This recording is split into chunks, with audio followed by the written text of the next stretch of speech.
Orissa, Jharkhand, Bihar, Madhya Pradesh, Rajasthan, UP, Delhi, इन states के अंदर में पहले फेज में लिमिटेड लेवल पे अम्बेडकराइट पार्टी ऑफ इंडिया ने राष्ट्रव्यापी जन आंदोलन को शुरू किया है।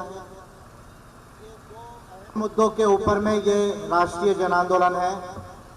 ये राष्ट्रीय जन आंदोलन जो देश में जो बीजेपी की सरकार जो बेसिकली सीएए, एनआरसी और एनपीआर ये तीन चीज़ों को जो करना चाहती है उसके खिलाफ ये जन आंदोलन है। दूसरी महत्वपूर्ण बात कि हमारा ये मानना है कि ये तमाम चीज़ें इसलिए की जा रही है देश में ताकि ओबीसी की जनगणना देश के अंदर में ना हो। ओबीसी की जनगणना हर 10 साल में जब भी कोई इस तरह का इश्यू आता है तो ओबीसी की जनगणना सेंसस में ना हो। इसके लिए इस देश की जो ब्राह्मणिकल सरकारें हैं, चाहे वो बीजेपी की सरकार हो या कांग्रेस की सरकार हो, वो इस तरह की कोशिश करती है कि ओबीसी का आंकड़ा ना आए। और ओबीसी के आंकड़े की ही बात नहीं है, एससी एसटी के लोग हैं, माइनॉरिटीज़ के लोग हैं या जनरल कम्युनिटी के भी लोग हो, आपके जो वेरियस सोशो इकोनॉमिक इंडिकेटर्स है, जैसे भारत के कितने नागरिक हायर एजुकेशन लेते हैं, भारत के कितने नागरिक सरकारी स्कूलों में पढ़ते हैं या प्राइवेट स्कूलों में पढ़ते हैं, भारत के कितने नागरिकों को कैटेगरी के वाइज प्राइवेट इंडस्ट्रीज के अंदर जॉब है, भारत के कितने नागरिकों को कैटेगरी वाइज लैंड है या लैंड नहीं है, भारत के कितने नागरिकों के पास खुद की कंपनीज है, शेयर है, इक्विटीज है या नॉन फाइनेंशियल इंस्ट्रूमेंट्स है। ये data SC, ST, OBC, minorities और जनरल कम्युनिटीज के वेरियस नागरिकों का डेटा भारत के अंदर में क्लियर ना हो, डेटा क्वालिटी डेटा जिसे हम कहते हैं वो क्वालिटी डेटा जो है वो इकट्ठा ना हो। यदि क्वालिटी डेटा इकट्ठा नहीं होगा तो पॉलिसी बनाने का, प्लानिंग बनाने का ऑब्लिगेशन सरकारों का समाप्त होता है। और हमारा ये मानना है कि यह सरकार जो तो ज़्यादा पुश कर रही है और हमारे आंदोलन की पहली सफलता आप इसी से समझ सकते हैं कि 10 दिसंबर 2019 को जब ये तमाम देश में माहौल हो रहा था, मैंने साइलेंटली देश की सबसे बड़ी लाइब्रेरी जो आज पहले, दूसरे, तीसरे नंबर की मेरी लाइब्रेरी है, ये मैं चैलेंज से कह सकता हूँ, उसमें बैठ के 10 दिसंबर 2019 को international bill of human rights के तहत और भारत के संविधान के तहत ओबीसी की जनगणना हो, ये पेटिशन की, भारत सरकार को पेटिशन दिया। पिछले 15 दिनों से हम इस आंदोलन की तैयारी कर रहे हैं और कल महाराष्ट्र की विधानसभा ने, महाराष्ट्र के विधानसभा के अध्यक्ष पटोले जी, नाना पटोले जी ने स्वयं रिजोल्यूशन मूव किया और महाराष्ट्र की असेंबली, ये देश की पहली असेंबली हुई जिसने केंद्र सरकार को प्रस्ताव पारित करके ये कहा कि ओबीसी की जनगणना देश में होनी चाहिए। एपीआई की शुरुआत से ये पहली सफलता जो है हमको मिली है। आप इसी से समझ सकते हैं कि जो बात एपीआई करती है वो बहुत लोगों को समझ में नहीं आती है। इसको हम पॉलिटिक्स ऑफ पॉलिसीज कहते हैं। हम जो बात करते हैं वो डायरेक्ट नहीं दिखती है लेकिन देश में इनडायरेक्टली जो है वो होने लगती है। ये पहली बात मैं आपको बताना चाहता हूँ। दूसरी बात, ये देश की मीडिया या ये देश की ब्राह्मणिकल फोर्सेस ये कह रही है कि भाई कैमरा लेकर जाते हैं और नागरिकों को, जैसे आप नागरिक बैठे हैं, आपकी पढ़ाई है या नहीं है, तो आप लोगों से एक सवाल पूछते हैं कैमरे के आगे। क्या पूछते हैं कि आपको सीए का फुल फॉर्म मालूम है? इसलिए मैं आपको इसके कॉन्स्टिट्यूशनल पहलू बताऊंगा, इसके लीगल पहलू बताऊंगा और बाद में इसके पॉलिटिकल पहलू भी बताऊंगा। किसी भी लॉ के 5 पहलू होते हैं। क्या पहलू होते हैं? एक उसका सोशल पहलू होता है, एक उसका कॉन्स्टिट्यूशनल लीगल पहलू होता है, एक उसका पॉलिटिकल पहलू होता है, एक उसका इकोनॉमिक पहलू होता है और एक उसका इंटरनेशनल लॉ का पहलू होता है। तो किसी भी कानून को यदि हमें समझना है, यदि ब्रेकअप करके समझना है, तो ये 4-5 पहलुओं में इसको समझने की कोशिश करना चाहिए। तो सीए का पहला फुल फॉर्म है सिटीजनशिप अमेंडमेंट एक्ट 2019, जो सिटीजनशिप एक्ट 1955 यानी नागरिक अधिनियम 1955 को अमेंड करके 2019 में केंद्र की सरकार ने लाया। सीए का फुल फॉर्म होता है सिटीजनशिप अमेंडमेंट एक्ट 2019। क्या इसका बेसिक प्रोविजन है? क्यों हम इसको रिजेक्ट करना चाह रहे हैं, अपोज करना चाह रहे हैं? क्योंकि भारत के संविधान का आर्टिकल 15, आर्टिकल 14 और आर्टिकल 21, जो आर्टिकल 15 है वो नॉन डिस्क्रिमिनेशन की बात करता है कि आप जाति के आधार पर, लिंग के आधार पर, धर्म के आधार पर आप भेदभाव नहीं कर सकते। ये हमारे संविधान का आर्टिकल 15 कहता है। इसके साथ international bill of human rights, जिसको भारत ने साइन किया, जो मैं समझता हूं कि इस मामले में बहुत ज्यादा इंपॉर्टेंट हो जाता है, जिसके कुछ कोवेनेंट एंड कन्वेंशंस है। क्या कोवेनेंट एंड कन्वेंशंस है? International covenant of civil and political rights 1966, international covenant of economic, social and cultural rights 1966, convention of elimination of discrimination against women 1979, convention of rights of children 1989 convention of rights of children 1989 and convention of elimination of all forms of racial discrimination 1965। ये जो 5 मैंने जो है UN declaration of human rights के साथ आपको जो ये 5-6 कोवेनेंट्स और कन्वेंशन बताए, इसमें भी धर्म के आधार पर, लिंग के आधार पर या समूहों के आधार पर या रीजन्स के आधार पर, ओपिनियंस के आधार पर, थॉट्स के आधार पर जो है आप नागरिकों के साथ, मानवों के साथ भेदभाव नहीं कर सकते। ये बात international bill of human rights में, ह्यूमन राइट्स इंटरनेशनल लॉ में क्लियर लिखी हुई है, जिसको भारत सरकार ने साइन किया है।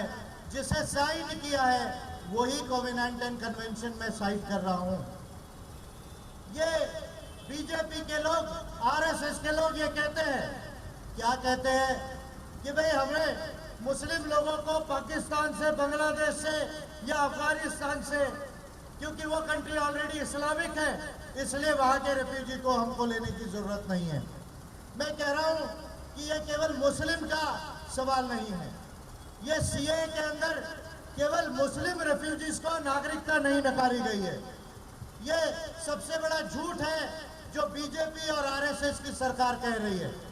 इस नागपुर के अंदर से मैं रेशिमबाग के और महाल के काली टोपी वालों को चैलेंज कर रहा हूं कि आप लोग जो ये कह रहे हैं कि ये केवल मुस्लिम्स का सवाल है, ये मुस्लिम्स का सवाल नहीं है। सीए केवल मुस्लिम पाकिस्तान, अफगानिस्तान और बांग्लादेश के केवल मुस्लिम के लोगों को एक्सक्लूड नहीं करता, ये और लोगों को एक्सक्लूड करता है। किसको एक्सक्लूड करता है? ये जुडिशिज्म को मानने वाले ज्यूज लोगों को एक्सक्लूड करता है। जो आदिवासी किसी धर्म को नहीं मानते, जो आदिवासी प्रकृति को मानते हैं, उनको ये एक्सक्लूड करता है। अन्य रिलीजन यानी हिंदुइज्म, बुद्धिज्म, जैनिज्म, क्रिश्चियनिटी को छोड़ के और यदि कोई रिलीजन बॉर्डर पर हो, उनको ये एक्सक्लूड करता है। जो गॉड को नहीं मानते वो नास्तिक यानी अथीस्ट को ये एक्सक्लूड करता है। और जो धर्म ये संकल्पना को ही नहीं मानते, किसी भी तरह का धर्म हो, चाहे गॉड बेस्ड हो या ह्यूमन बेस्ड हो, इस संकल्पना को ही नहीं मानते, उनको भी सीए एक्सक्लूड करता है।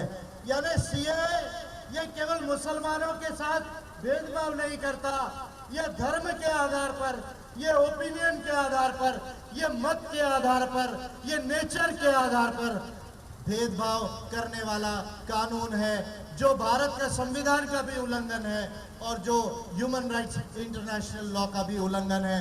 इसलिए हम सीए का विरोध देश में कर रहे हैं। ये पहला पॉइंट है जिसको मैं आप लोगों को समझाना चाहता हूं।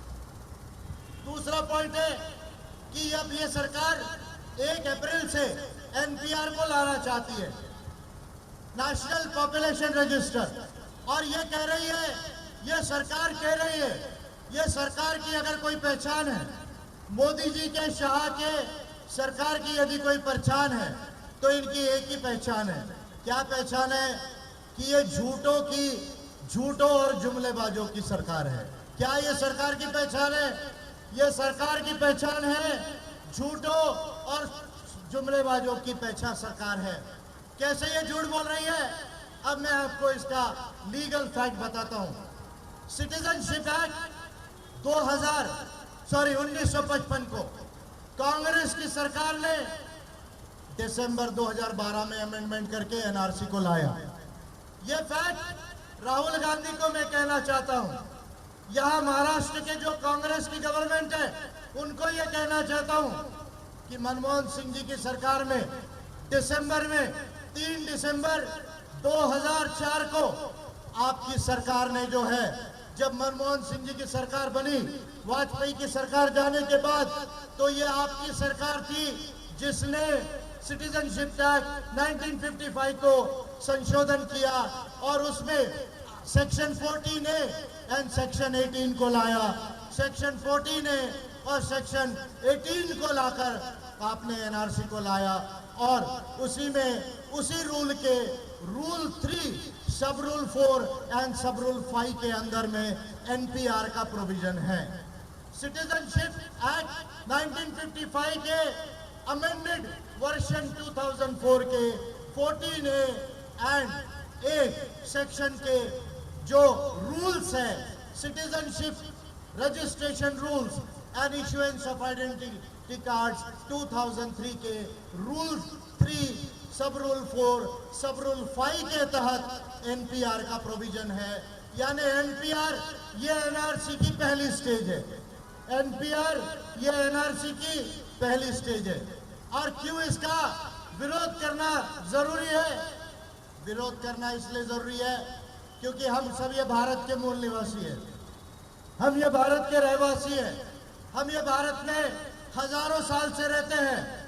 लेकिन ये सरकार अभी एनपीआर में नोटिफिकेशन निकालने जा रही है और नोटिफिकेशन जब निकलेगा तो ज्यादा स्पष्ट होगा। लेकिन ये सरकार ये कह रही है कि आपका बर्थ ऑफ डेट क्या है, आप हमें ये बताएं। आज जो पैदा हुए 10, 20, 30 साल में, वो अपना डेट ऑफ बर्थ बताएंगे। उनके पास में हो सकता है डेथ सर्टिफिकेट मिले, बर्थ सर्टिफिकेट मिले, स्कूल लिविंग सर्टिफिकेट मिले। लेकिन यहां तक ये सरकार नहीं रुकी हुई है।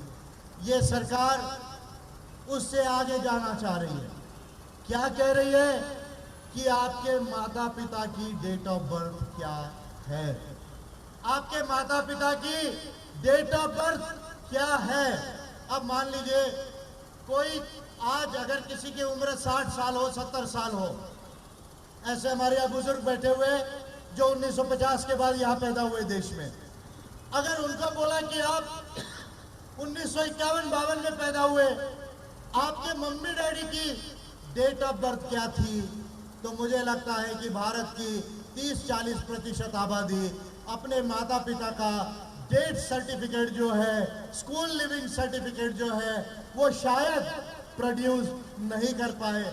मैं मोदी जी से कह रहा हूँ, उस दिन मैंने रायपुर में कहा 50,000 लोगों के बीच में, आज फिर दोहरा हुआ हूँ, मोदी जी क्या आप अपनी रिस्पेक्टेड माता का कम से कम हमको डेट ऑफ बर्थ सर्टिफिकेट बता सकते हैं क्या? कम से कम ये भी जो है आप पब्लिक करें। क्या आप अपने मम्मी डैडी का डेट ऑफ बर्थ सर्टिफिकेट आप बता सकते हैं क्या? ये आप डिक्लेयर करें। ये महत्वपूर्ण बात है।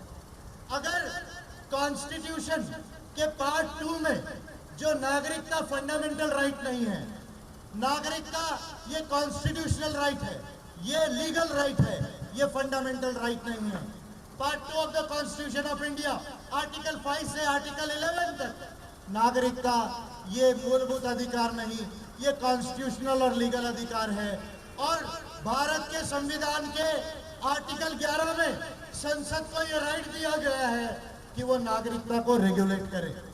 अब संसद को राइट तो संविधान ने दिया, पर सवाल यह है कि क्या संसद को यह अधिकार है कि वो लोगों के मूलभूत अधिकारों का और मानव अधिकारों का उल्लंघन करे? तो मेरा यह क्लियर मानना है कि भारत की ही संसद नहीं, दुनिया की किसी भी संसद को किसी भी प्राइम मिनिस्टर को, पूरी मेंबर ऑफ पार्लियामेंट को या पूरी संविधान सभाओं को ह्यूमन राइट्स और फंडामेंटल राइट्स को वायलेट करने का अधिकार दुनिया के अंदर कहीं भी किसी भी संसद को और किसी भी सरकार को नहीं है। ये बात मेरा क्लियर मानना है, ये बात मेरा क्लियर मानना है। लेकिन अब भारत के संविधान के अंदर जो प्रोविजंस है उसका दुरुपयोग करके ये सरकार एनपीआर में पहले माता पिता का डेट लेगी। अगर आप अपना बर्थ सर्टिफिकेट माता पिता का 50 के पहले का नहीं बता पाए तो आपको डाउटफुल कैटेगरी में डाला जाएगा और उसके बाद रूल 3 सब रूल 5 के तहत एनपीआर का डाटा एनआरसी में लिंक किया जाएगा। और ये हो सकता है कि आपको आपके ही देश में रेफ्यूजी करार दिया जाए। ये सिचुएशन आप लोगों के आगे आ सकती है, जिस बात को मैं आपको समझाना जरूरी समझता हूं। साथियों, ये जो एनआरसी है ये केवल मुसलमानों के खिलाफ नहीं है। भारत में जब हमारा देश आजाद हुआ तो 95% लोग इलिटरेट थे। हमारा एजुकेशन लिटरेसी दर 5% था। आज हमारे देश में 55% लोग भूमिहीन हैं। उस समय में 80% के आसपास लोग भूमिहीन थे। हमारे देश में जंगलों में बहुत सारे आदिवासी रहते हैं, लेकिन जंगलों में स्कूलें नहीं थी। तहसील और पटवारी के जो है वो रिकॉर्ड नहीं थे। आदिवासियों के पास वो जंगल के मालिक तो है, जल जमीन जंगल के मालिक है, लेकिन 1950 के पहले का उनके पास भी रिकॉर्ड मिलने की संभावना कम है। इसके बाद बिहार, उड़ीसा, छत्तीसगढ़, यूपी, ना जाने कितने राज्यों से लाखों करोड़ों लोग दूसरे राज्यों में रोजी रोटी के खोज में जाते हैं। वो अपने गांव को छोड़कर जाते हैं, वो शहरों में चले जाते हैं। उनके पास 1950 का रिकॉर्ड मिलने की संभावना नहीं है। देश में नेचुरल कैलामिटीज आती है, बाढ़ आती है या और किसी तरह की नैसर्गिक आपदा आती है, उसमें रिकॉर्ड डिस्ट्रॉय होते हैं, उसमें रिकॉर्ड डिस्ट्रॉय होने की संभावना है। यानी भारत में शिक्षा के अभाव की वजह से, भूमि के अभाव की वजह से, आदिवासियों के लैंड रिकॉर्ड्स के एब्सेंस के वजह से और माइग्रेशन के वजह से और नेचुरल कैलेमिटी के वजह से भारत की बहुत बड़ी आबादी के पास 1950 के पहले का रिकॉर्ड जो है वो मिलने की संभावना कम है। मैं अमित शाह जी को चैलेंज कर रहा हूँ, मैं नरेंद्र मोदी जी को चैलेंज कर रहा हूँ। आप कहते हैं कि हम किसी की नागरिकता पर सवाल नहीं उठा रहे। मैं आपसे कह रहा हूँ, अगर आपके सरकार के अंदर ईमानदारी है, अगर आपके सरकार के अंदर ईमानदारी है तो आज नोटिफिकेशन निकालो और आज सिटीजनशिप एक्ट 1955 और रूल्स 2003 के अंदर आज नोटिफिकेशन निकालो और ये कह दो नोटिफिकेशन में कि हम किसी के भी माता पिता का डेट ऑफ बर्थ जो है वो नहीं पूछेंगे और 1970-71 के पीछे हम डेट ऑफ बर्थ किसी का नहीं पूछेंगे। मैं मोदी जी को और अमित शाह की सरकार को कह रहा हूं कि अगर आपके अंदर ईमानदारी है तो आज नोटिफिकेशन निकालकर इस बात को क्लियर करो और दूसरे बात को क्लियर करो कि हम एनपीआर का डेटा एनआरसी को लिंक नहीं करेंगे। ये हम आपके शब्दों पर हमें भरोसा नहीं। हमें मालूम है कि आप संविधान के अंदर जो आपको प्रावधान दिए गए हैं या जो रिलैक्सेशन है उसका आप दुरुपयोग करते हो, क्योंकि यदि आप पार्लियामेंट में भी झूठ बोल दो तो पार्लियामेंट में भी यदि प्रधानमंत्री झूठ बोल दे तो हम अपने प्रधानमंत्री और गृह मंत्री को संविधान के किसी प्रोविजन के तहत या रूल्स ऑफ पार्लियामेंट के तहत जो है वो हटा नहीं सकते। ये बात आप भी जानते हो, हम भी जानते हैं और इसी का फायदा आप ले रहे हो। इसलिए मेरा ये कहना है कि हम, आप चाहे पब्लिक में बोलो चाहे पार्लियामेंट में बोलो, उस पर हमें भरोसा नहीं है। आप जब तक नोटिफिकेशन नहीं निकालते तब तक ये आंदोलन देश में जारी रहेगा और पूरे देश के लोगों को हम अवेकन करेंगे और पूरे देश के लोगों को ये बताएंगे कि आप इस देश के मूल निवासी होने के बावजूद आप अपने ही देश में रेफ्यूजी बनाए जा सकते हैं। यही एनपीआर एनआरसी की पहली स्टेज है। इसका खतरा केवल मुस्लिम्स को नहीं, जो दिहाड़ी मजदूर है, जो माइग्रेंट्स हैं, जो स्थानांतरण करते हैं, उनको इसका खतरा है। आदिवासियों को खतरा है। जनरल कम्युनिटी के भी जो लोग अपने गांव शहरों को छोड़ के जाते हैं, उनको भी इसका खतरा है। मैं समझता हूं कि ये तमाम चीज़ों को हमें ध्यान में रखना होगा। और अभी जो है, जब 2020 के अप्रैल महीने तक जब तक नोटिफिकेशन नहीं निकलता, ये जन आंदोलन चालू रहेगा। अलग अलग स्टेज में अलग अलग तरीके से हम जनमत संग्रह बनाएंगे, पूरे देश के नागरिकों को ये समझाएंगे कि मोदी शाह की गवर्नमेंट इस देश में आपकी नागरिकता को छीनना चाहती है। और यदि उनको लगता है कि वो ये काम नहीं कर रहे, तो उनको हमसे भी डिबेट डिस्कशन करने की जरूरत नहीं, वो नोटिफिकेशन लाकर इस बात को क्लियर कर सकती है। अगर नोटिफिकेशन आता है तो ही यह आंदोलन रुकेगा, अन्यथा यह आंदोलन जो है वो जारी रहेगा। अपनी बात को आखिरी में समाप्ति की ओर ले जाने के लिए फिर मैं आपसे कुछ पॉइंट रिपीट करूंगा। और जो जेएनयू में और जामिया में जो विद्यार्थियों और शिक्षकों के ऊपर हमला हुआ, उसको मैं स्ट्रांगली कंडेम करता हूं। हमारा ये मानना है कि ये हमला है, ये centres of learning and centres of free thinking पर हमला है, जहां से इंटेलेक्चुअल्स बनते हैं, जहां से फ्री थिंकर्स बनते हैं, वो सोच के ऊपर ये हमला है। क्योंकि आरएसएस के लोग हरदम विचारों में हारे हैं, और जब आरएसएस के लोग विचारों में हारते हैं तो वो शरीर पर हमला करते हैं। मैं जानता हूं कि काली टोपी में विचारों का जो है वो शक्ति नहीं है। जब वो विचार से हारती है तो वो शरीर पे अटैक करती है। ये हमको उनका कैरेक्टर मालूम है, रेशम बाग वालों का कैरेक्टर मालूम है। तो हमें ये मालूम है कि आप विचारों में इस देश में हमसे हार रहे हो, और इसलिए जो शिक्षा के केंद्र है, जो मुक्त स्वतंत्र विचार के जो केंद्र हैं, उन पर आप हमला कर रहे हो। इसको हम कंडेम करते हैं। और फिर अपनी बात को रिपीट करना चाहूँगा कि सीएए में केवल मुस्लिम को एक्सक्लूड नहीं किया गया, सीएए में ज्यूज को एक्सक्लूड किया गया, सीएए में अदर रिलीजन्स के लोगों को एक्सक्लूड किया गया, सीएए में आदिवासी जो नेचर को मारते हैं, धर्म को नहीं, उनको एक्सक्लूड किया गया, अथिस्ट लोगों को एक्सक्लूड किया गया, और जो धर्म को नहीं मानते उनको भी एक्सक्लूड किया गया। और एनपीआर, ये सिटीजनशिप एक्ट 1955 के तहत और रूल्स 2003 के तहत ये जो एनपीआर है, ये एनआरसी की पहली स्टेज है। इसको आप ध्यान में रखें, जिसमें बर्थ ऑफ सर्टिफिकेट यदि 26 जनवरी 1950 के पहले का मांगा जाता है तो आप अपने ही देश में रेफ्यूजी बन सकते हैं। ये खतरा आप लोगों के आगे है। जब तक ये गवर्नमेंट नोटिफिकेशन नहीं निकालती, हमको किसी बात पर विश्वास नहीं करना है, अपने आंदोलन को जारी रखना है। और ओबीसी का सेंसस जब तक इस देश में नहीं होता, और SC/ST माइनॉरिटीज और तमाम नागरिकों के सेंसस में वेरियस सोशो इकोनॉमिक इंडिकेटर्स यानी सामाजिक और आर्थिक आंकड़े डिटेल में जब तक लाने का नोटिफिकेशन ये गवर्नमेंट सेंसस एक्ट 1948 के तहत नहीं निकालती, तब तक ये आंदोलन जारी रहेगा। और ये आंदोलन करते करते दो मैसेज केवल देना चाहूँगा कि ये मसला दो चीज़ें किए बगैर हल नहीं होगा। क्या चीज़ें किए बगैर हल नहीं होगा? हम आंदोलन करते रहेंगे, ये सरकार हमको रोड पर खड़ी रखेगी। क्यों रोड पर खड़ी रखेगी? क्योंकि ये सरकार के पास देश चलाने की नीति नहीं है। ये सरकार के पास 45 साल की बेरोजगारी हो गई, 10 करोड़ लोग बेरोजगार है, उनको रोजगार देने के लिए नहीं है। ये सरकार जो है, ये मोदी जी जो है, उनके चार चार दामाद भारत के बैंक का पैसा लेकर भाग गए। एनपीए हो गया, एनपीए के साथ में जो है गलत जीएसटी हो गया, फिर एनबीएफसी क्राइसिस हो गया। जीडीपी ग्रोथ रेट जो 8% से ज्यादा था वो 4.5% पे आया।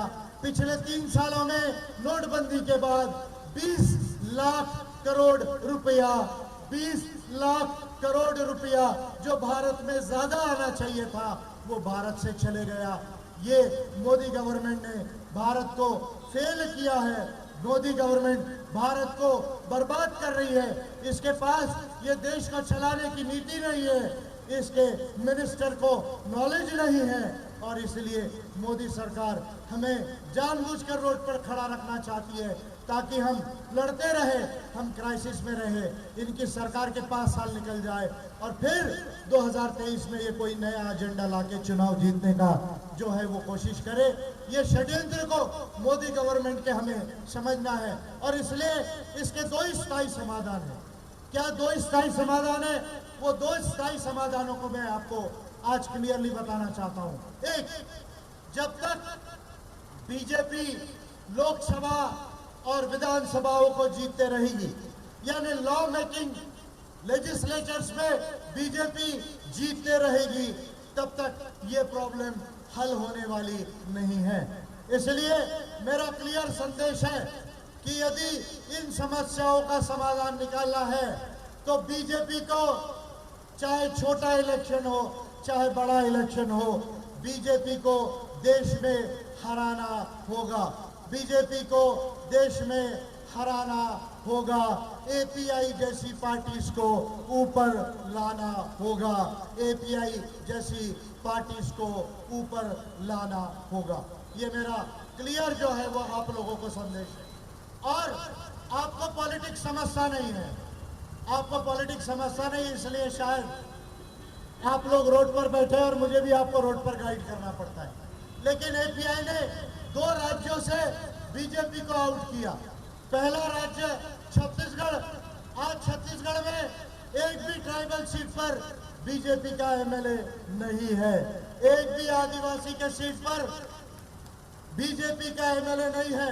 अगर ये काम करने में 40% से ज्यादा अगर किसी का रोल हो तो वो एपीआई का रोल है, वो मेरा रोल है।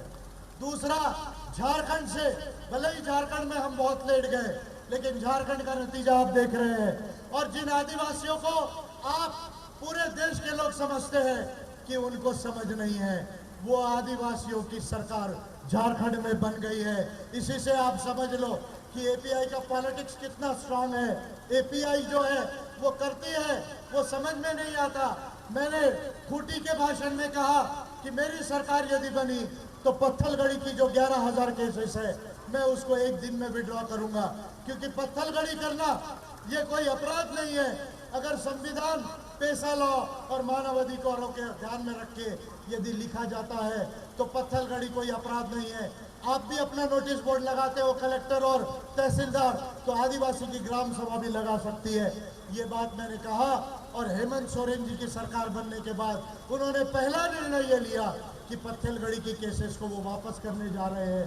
ये पॉलिटिक्स होता है। ये पॉलिटिक्स आपको शायद समझने में अभी समय लगेगा, क्योंकि आप जो है लिमिटेड दायरे में सोचते हो, आपकी पढ़ाई लिखाई कम है, इंडिया और वर्ल्ड का अंडरस्टैंडिंग कम है, आप पढ़ते कम हो, आप भावना में ज्यादा जाते हो, इसलिए आपको ये पॉलिटिक्स समझ में नहीं आएगा। राजस्थान में बीजेपी की गवर्नमेंट गई, एपीआई को आज राजस्थान में 88,500 वोट है। मध्य प्रदेश में बीजेपी की गवर्नमेंट गई, ऑफकोर्स हमारा वहां बहुत बड़ा रोल नहीं, लेकिन वहां भी हमने कंट्रीब्यूट किया।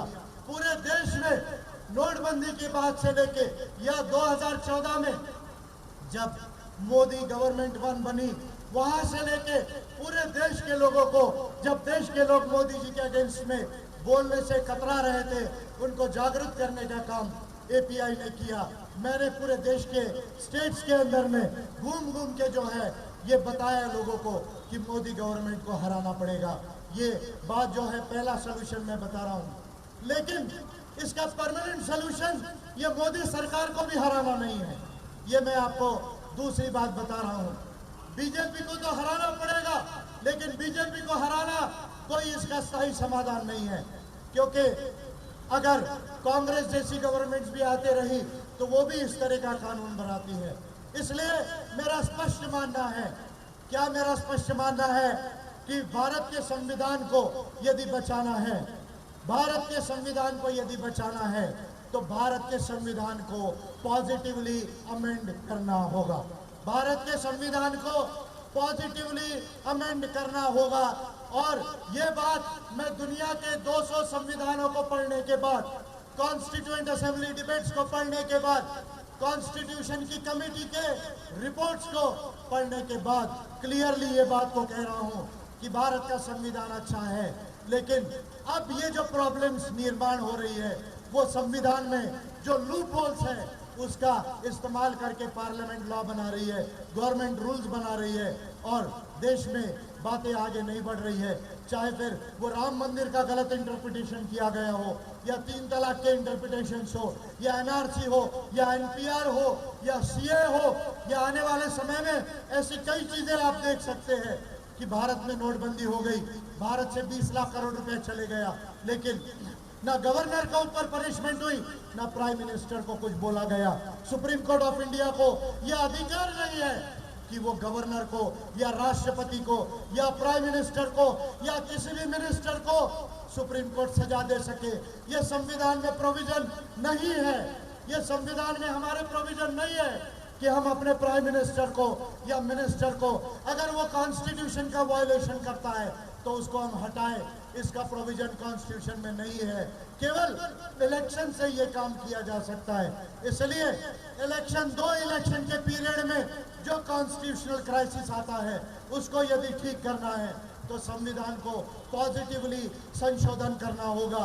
और इसके लिए मैंने 2 बिल मानव अधिकारों के ऑलरेडी संसद को दिए हैं, 2 बिल आदिवासियों के अबोरिजिनल ट्राइब्स के अधिकारों को लाने के लिए ऑलरेडी संसद को दिए हैं और 11 बिल चुनावी व्यवस्था को बदलने के लिए मैंने ऑलरेडी संसद को दिए हैं। अब मुझे केवल 1 एमपी जिताना है। कितना एमपी जिताना है? 1 एमपी जिताना है। वैसे तो 1 से ज्यादा जिताने का प्रयास करेंगे, लेकिन अब 2024 में लोकसभा में हम जीत कर जाने का प्रयास करेंगे और ये प्रयास करेंगे कि संविधान और कानून में पॉजिटिव चीजें आए। वो चीज पढ़ने के लिए, समझने के लिए हमें किसी लॉ मिनिस्टर की जरूरत नहीं और किसी भी कॉन्स्टिट्यूशनल एक्सपर्ट की जरूरत नहीं। विजय मानकर दुनिया के संविधानों को और दुनिया के ह्यूमन राइट्स के प्रोविजन को जानने वाला आज देश का सबसे बड़ा एक्सपर्ट है। वो बात को लाने के लिए मुझे किसी के तरफ देखने की जरूरत नहीं, वो काम मैं खुद अपने ज्ञान के भरोसे कर सकता हूँ। ये public challenge, open challenge Bharat के तमाम लोगों को मैं दे रहा हूँ कि मुझे किसी के तरफ ये कॉन्स्टिट्यूशन और ह्यूमन राइट्स के नॉलेज लेने की जरूरत नहीं। वो नॉलेज मैंने एक्वायर कर लिया है, वो मेरे लाइब्रेरी में column column line line mark करके पड़ा हुआ है। अगर संसद को रेफरेंस चाहिए, लॉ मिनिस्ट्री को रेफरेंस चाहिए, तो वो मेरे लाइब्रेरी से रेफरेंस ले जा सकती है। ये बात जो है वो मैं आप लोगों को कह रहा हूँ। तो लेकिन ये करने के लिए डेमोक्रेसी का एक रूल है। क्या रूल है? कि डेमोक्रेसी में विद्वान आदमी भी हो लेकिन वो संसद में जीत के ना जाए तो उसको लॉ मेकिंग और पॉलिसी मेकिंग का राइट नहीं आता। ये डेमोक्रेसी का रूल है कि विद्वान आदमी भी हो, अच्छा आदमी भी हो, लेकिन यदि वो जीत के ना जाए तो उसको लॉ मेकिंग और पॉलिसी मेकिंग का राइट नहीं आता। इसलिए अब से आगे 2024 तक एपीआई इलेक्शन लड़कर जीतने की कोशिश करेगी और मैं स्वयं चुनाव लड़ने वाला हूं। 2024 में पार्लियामेंट का चुनाव लड़ने वाला हूं और देश में किसी भी राज्य से मैं चुनाव लड़ सकता हूं, क्योंकि मैं किसी धर्म का नेता नहीं, मैं किसी जाति का नेता नहीं, मैं किसी राज्य का नेता नहीं, मैं किसी भाषा का नेता नहीं और परिवार के नाम पर वोट मांगने वाले हो जैसे लोगों का भी नेता मैं नहीं। मैं इंसानियत का नेता हूं, मैं भारत के लोगों का नेता हूं, मैं ह्यूमन राइट्स का नेता हूं, मैं कॉन्स्टिट्यूशन का नेता हूं, मैं साइंस का, नेचर का और मानवता का नेता हूं। इसलिए मैं देश में कोई भी पार्लियामेंट से चुनाव लड़ सकता हूं। पूरा देश मेरा है, पूरे देश के लोग मेरे हैं और मैं चुनाव लड़ूंगा। और अगर जनता ने आशीर्वाद दिया, जनता ने साथ दिया तो मैं संसद जाऊंगा। मैं केवल स्वयं संसद नहीं जाऊंगा, एपीआई से जितने लोग लड़कर जाना चाहते हैं उनके लिए दिन रात घूम घूम के इंडिया में उनको जिताने का प्रयास करूंगा। और गोंडवाना गणतंत्र पार्टी के यहाँ प्रदेश के शायद सेक्रेटरी है, प्रेसिडेंट है, मैडम यहाँ पर है, ओबीसी कम्युनिटी के लोग आए, मुस्लिम कम्युनिटी के लोग आए और आप लोगों ने ये मंच एपीआई का साझा किया। मैं आपको धन्यवाद देता हूँ, आपने मंच को साझा किया। यदि आप चाहेंगे तो एपीआई के साथ आपका अलायंस भी हो सकता है, मैं जानता हूँ। और एपीआई के साथ यदि अलायंस हुआ तो बीजेपी और कांग्रेस दोनों को हम पानी पिला पिला के मार सकते हैं 4-5 स्टेट्स में, ये बात मैं जानता हूँ। उस बात को हम फ्यूचर में करेंगे। तो संविधान को पॉजिटिव अमेंड करना और बीजेपी को हराना, ये दो इसके परमानेंट रेमेडी है। बाकी चीज़ें मैं बता दिया हूँ। मैं ओबीसी जनगणना के साथ में हूँ, ओबीसी के साथ में हूँ। भारत के तमाम नागरिकों का सही सामाजिक आर्थिक आंकड़ा है, उसके साथ में मैं हूँ और आप सभी के साथ में हूँ। आप लोग यहाँ आए और आपने पार्टी का सर ऊँचा किया।